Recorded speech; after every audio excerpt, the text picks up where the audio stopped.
about this course here? The difficulty and the surroundings and beautiful views. Ja, mitten in einer sehr schönen Landschaft in Südfrankreich bin ich hier am Golfe du Luberon. Das ist ungefähr 45 Minuten, eine Stunde nördlich von Aix-en-Provence.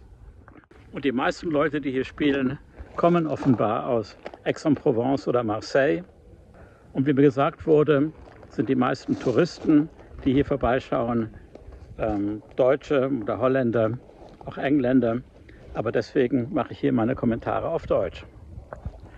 Einen Hubschrauber neben dem Putting Green habe ich allerdings noch auf keinem Golfplatz gesehen. Wäre interessant zu wissen, wo diese beiden Leute hergekommen sind.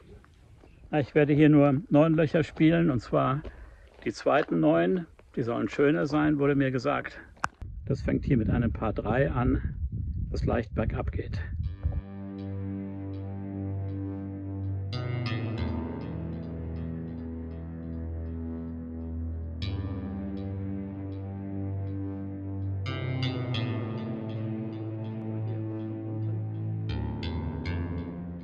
Als ich gerade mit der Drohne am Fliegen war, sind diese beiden Engländer vorbeigekommen. Die spielen auch das erste Mal hier und sind zurzeit in Uzès. Das ist 2 Stunden entfernt. Und die haben immerhin den langen Weg hier auf sich genommen, um hier zu spielen. Für mich ist das ein Zeichen, dass es sich lohnt, hierher zu kommen, um hier zu spielen.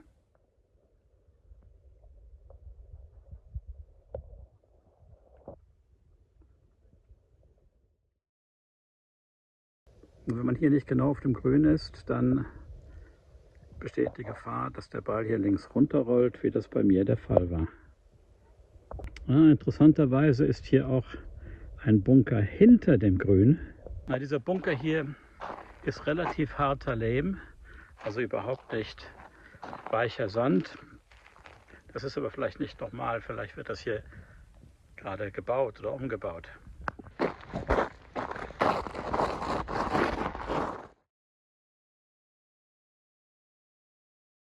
Hier das 11. Loch ist etwas mehr als 300 Meter lang von den gelben Abschlägen. Das scheint nicht viel zu sein, aber es geht bergauf. Das ist eine Herausforderung.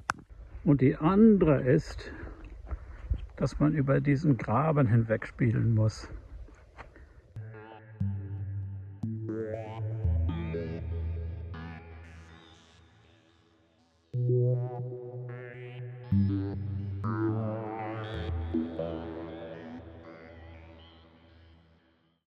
Von daher kam ich. Und wenn man dann einmal hier ist, hat man doch eine sehr breite Fairway. Und die Fahne ist dort oben. Das 12. Loch wieder ein Par 3 bergab. Die Schwierigkeit hier ist, das Grün ist ziemlich klein und rechts geht es in diesen Wald hinein. Hier links ist auch nicht sehr sicher.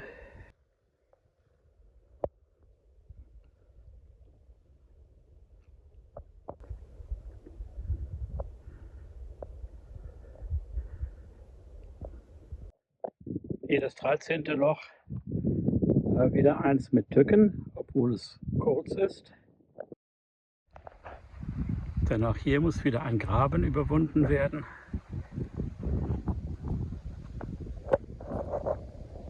Der ist ziemlich tief, also da kann man nicht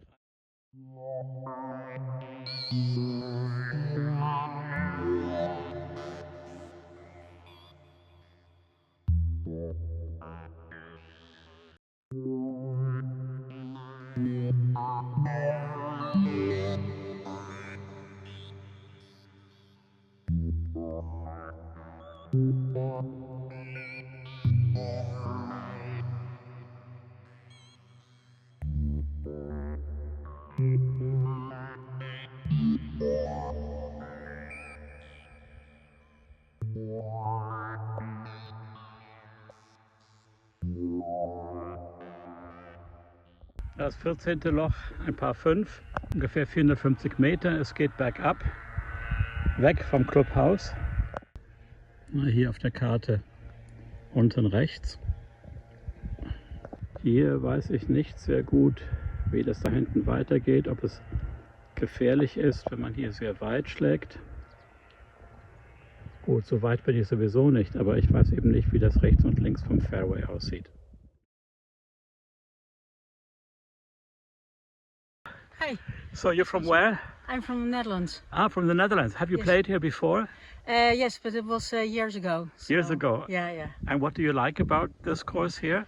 The difficulty and the surroundings and beautiful views. So you think it's difficult a little bit, the course? Yes, I think so. Uh-huh. Yeah. You have to play the course quite a few times. And do you think, what are the first 9 holes more difficult or the back 9? I'm not really sure if they're more difficult, the first ones, but the first 9 holes are much more beautiful, I think. Ah, So more challenging. okay, well thank you very much and have a nice game. Okay, well thank you very much. Now this really goes downhill, several platforms. So my second bowl is here. And here too you have to be careful where you aim, because if you're too far to the right, you're in this big ditch here. And there's the green.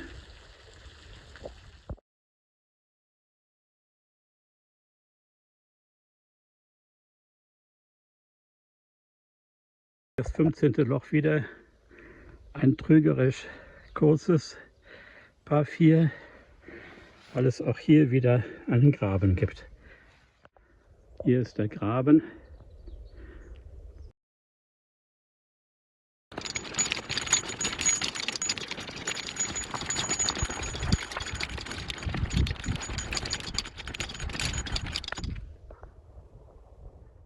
Und es gibt ja auch eine Dropping Zone, das ist anständig.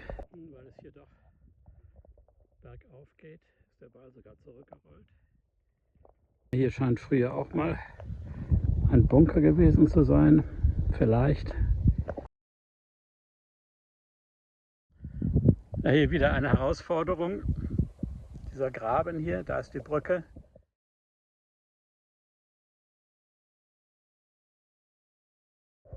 Trotzdem psychologisch ist es immer wieder eine Herausforderung. Und das Grün ist ganz da hinten. Geht also wieder bergauf, das letzte Stück. Diesmal ist Gegenwind, aber das Gute ist, also diese Kuppe da bin ich etwas weiter gekommen und mit Glück ist es auf der anderen Seite noch ein bisschen weiter runtergerollt.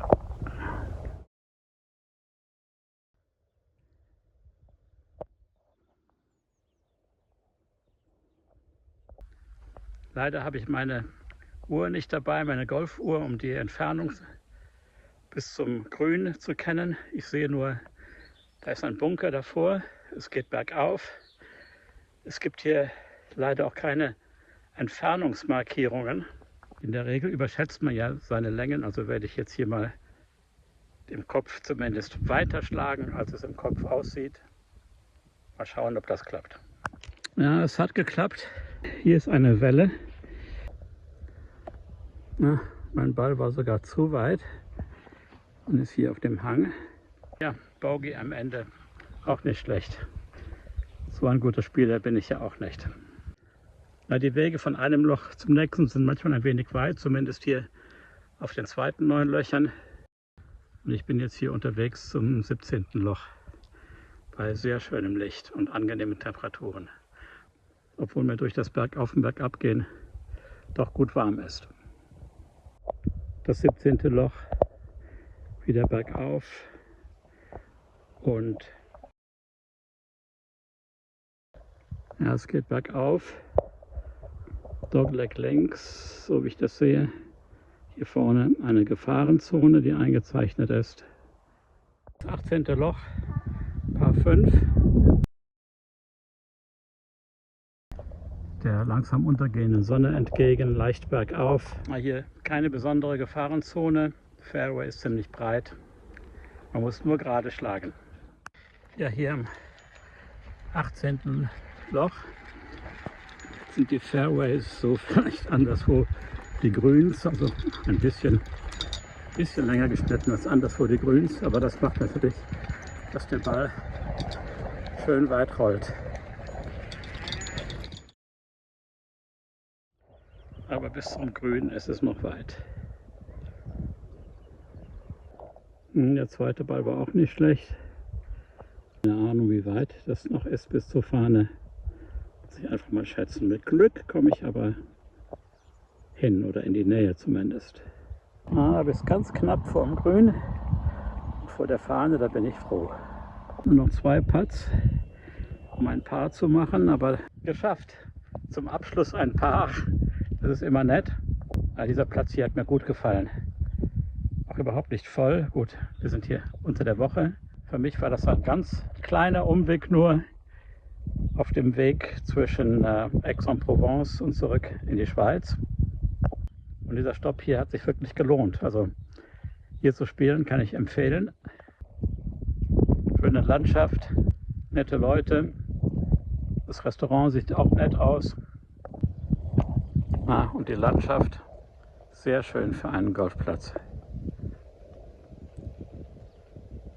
Sieht hier natürlich viele Buggies.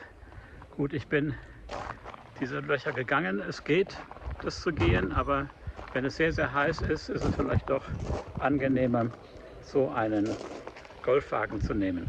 Für manche ist es vielleicht auch anstrengend, dass es hier rauf und runter geht, aber man wird halt belohnt mit schönen Aussichten und interessanten Golflöchern.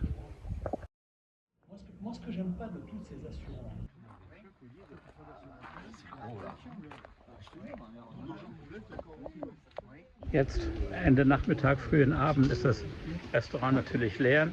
Als ich hierher kam, vor 2,5 Stunden etwa, da war das hier noch sehr voll.